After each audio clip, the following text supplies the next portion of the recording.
Hey everyone, let's jump right into this explainer. Today, we're looking at something that, honestly, you'd probably walk right past without a second thought. It's a plant known as the king of bitters, or if we're getting botanical, andrographis-paniculata. At first glance, it's just this incredibly common, completely mundane plant. But we're going to dive into some incredibly detailed gardening notes from an observant author named Ang, and it turns out there is an absolute universe of aesthetic wonder hiding right under our noses. It's just waiting to be noticed. Okay, let's dive into this. When the author first started messing around with the king of bitters, it wasn't exactly some prized, rare ornamental flower in their collection. Honestly, after they harvested it for one gardening area, the thing just took off. It was aggressively self-propagating, literally springing up all over the place. At first, the author looked at this rapid spread from a purely practical standpoint. They just used these little sproutlings as test specimens, a quick way to evaluate the soil in different spots. It was basically a utility plant, a real survivor. But that utility was actually just a cover for something spectacular. Which brings us to Section 1, an unexpected garden guest. Now, what's really interesting about this slide is the author's own admission of surprise, to quote their notes directly. Little did I know that it has a hidden aesthetic beauty. This is the exact moment everything flips. They go from looking at this thing like it's just some rampant weed to realizing they've got a hidden masterpiece on their hands.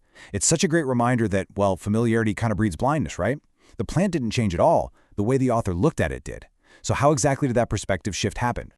That leads us to Section 2, the macro lens revelation. By simply deciding to zoom in and take some macro shots, a totally unseen world just opened up. And this brilliantly illustrates the incredible details recorded in those notes. We're talking about small white flowers, but they aren't just plain, boring petals. They are distinctly two-lipped. And right there on that lower lip, boom, striking, distinctive purple markings and spots. Plus, when you get really up close, you see these prominent protruding stamens covered in completely fine hairs. It's this intense level of sensory complexity that is literally invisible to the naked eye when you're just strolling past it in the yard. To really get what the author is seeing here, we should touch on a bit of botanical terminology they used. They described the flower as having a bilabiate corolla. Sounds complicated, but all that actually means is the petals form a two-lipped structure, an upper lip and a lower lip. It's this exact shape that gives the tiny flower its unique vibe.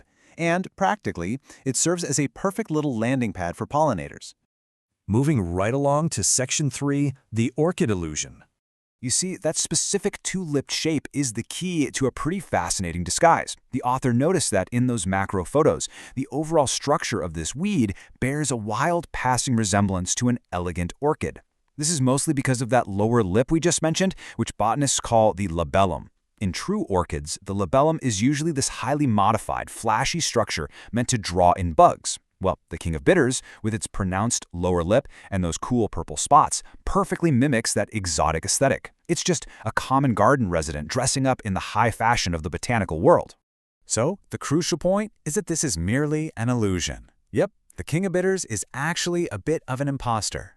Even though it looks like a delicate orchid when zoomed in, the notes point out it actually belongs to the Acanthaceae family, not the Orchidaceae family. The dead giveaway? The anatomy. If you compare the two side by side, their reproductive structures are totally different.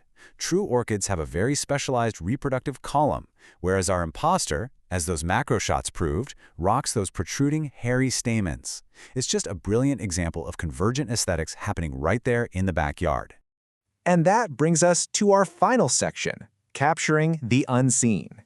Let's move to and see how this builds the complete picture of the plant's incredible survival strategy. Remember how aggressively it was spreading at the start of our explainer? Well, the author watched exactly how it pulls this off right next to those pretty flowers. Step 1, the plant produces these tiny capsule-like seed pods. Step 2, when the timing is absolutely perfect, these pods literally burst open. And Step 3, the seeds are caught and scattered by the wind. It's a forceful, highly efficient propagation method that perfectly explains how it managed to conquer all those different gardening zones. But, beyond just physically spreading its seeds, this plant planted a new idea in the author's mind. Discovering this hidden mini-universe sparked some serious curiosity. They wrote, "Now this even entices me to find a good macro photography system." Whether they end up getting a little mobile attachment or a full-blown digital camera setup, the unexpected beauty of the king of bitters completely inspired them to look closer at the world. The mundane became the muse, which is pretty awesome. And honestly, that is the core takeaway from this explainer. A plant that was literally just being used as a soil tester turned out to be this hairy, purple-spotted master of disguise masquerading as an orchid. So it really makes you wonder, what hidden beauty is waiting in your own backyard just waiting for you to look closer? The extraordinary is so often disguised as the ordinary. Sometimes we just need a change of perspective or maybe just a different lens. Thanks so much for joining me today, and keep observing.